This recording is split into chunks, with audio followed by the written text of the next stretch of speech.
నమస్తే యూట్యూబ్ ప్రేక్షకులారా, నేను రిటైర్డ్ కండక్టర్ను. కాలయాపన కోసం కొన్ని మొక్కలు మా ఇంటి ఆవరణలో నాటాను, 8 గుంటల స్థలంలో. మీరు కూడా స్థలాన్ని బట్టి రకరకాల మొక్కలు నాటి మంచి ఎంజాయ్ చేయండి. అయితే ఇప్పుడు నాటిన మొక్కల్లో ఇది కనిపించేది బిల్లగన్నేరు, కాకర, శంఖపుష్పము,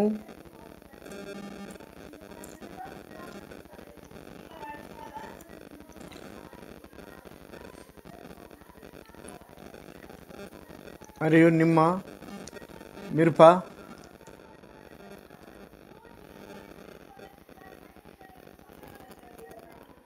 అలాగే మందారము,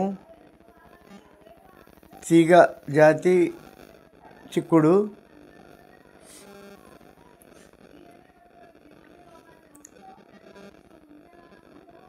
తెల్ల కాకర, బూడిద గుమ్మడి,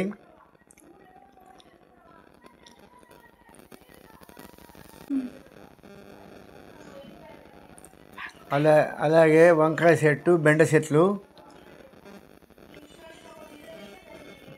కరివేప, మామిడి చెట్టు,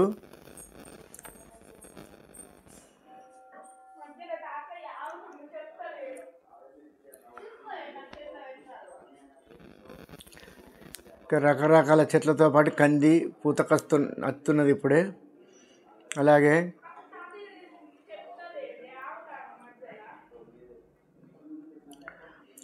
ఇన్సులిన్ చెట్టు, షుగరు వ్యాధి ఉన్న వారికి అద్భుతంగా పనిచేస్తుంది. చక్కెర శాతం తగ్గించి మంచి ఆరోగ్యాన్ని ఇస్తుంది. పసుపు, మాకు సరిపోయేంత పసుపు ఎల్లంగా మిగిలినది మిత్రులకు, బంధువులకు ఇవ్వడానికి పసుపు పెంచుతున్నాను. అల్లము, అలాగే పూల మొక్కలతో పాటు దొండ, వంకాయ మొక్కలు,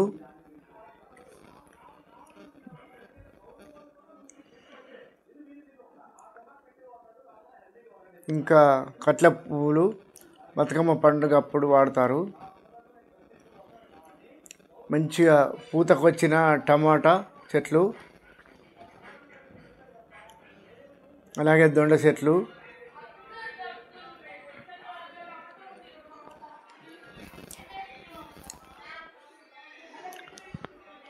మునుగ, సింధూరము, వీటితో పాటు అనేక ఆయుర్వేద మొక్కలు ఉన్నవి. స్వర్ణమంజరి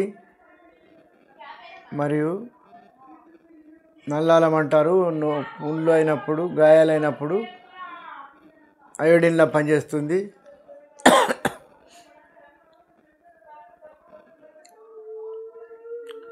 ఇంకా జామ, రామఫలము, మామిడి, వీటితో పాటు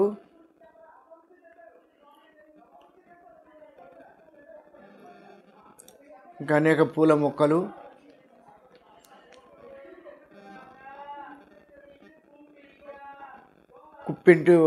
కుప్పు వాయింటాకు చెట్టు,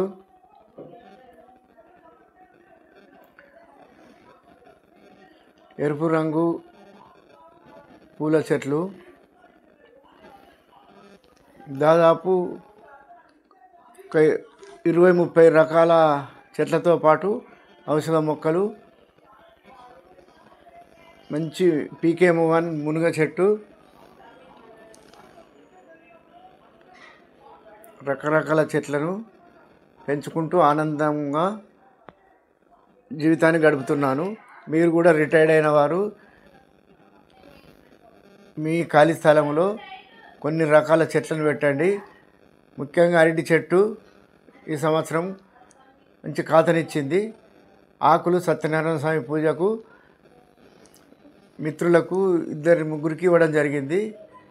ఇంకా ఎవరన్నా కావలసిన వారికి, దగ్గర వారికి, అడిగిన వారు అందరికీ ఎన్ని ఉంటే అన్నీ ఇవ్వగలను. దయచేసి మీరు కూడా వృక్షాలను, పండ్ల మొక్కలను, పూల మొక్కలను పెంచి మంచి ఆక్సిజన్ పొందండి. వాటిని చూస్తే ఆకలి కాకుండా ఉంటుంది. దయచేసి మనకు బాతకాన్నీళ్ళు కొట్టుకుంటూ గద్దెల మీద కూర్చుండి టైంపాస్ చేస్తే ఆరోగ్యం బాగుండదు. మీరు కొద్దిపాటి స్థలం ఉన్నా కానీ, ఎక్కువ స్థలం ఉన్నా కానీ తగిన విధంగా పూల మొక్కలను, పండ్ల మొక్కలను, ఔషధ మొక్కలను పెంచి మంచి ఆరోగ్యంగా ఉంటారని కోరుకుంటున్నాను. ముఖ్యంగా కొండపిండి చెట్లు పప్పుతో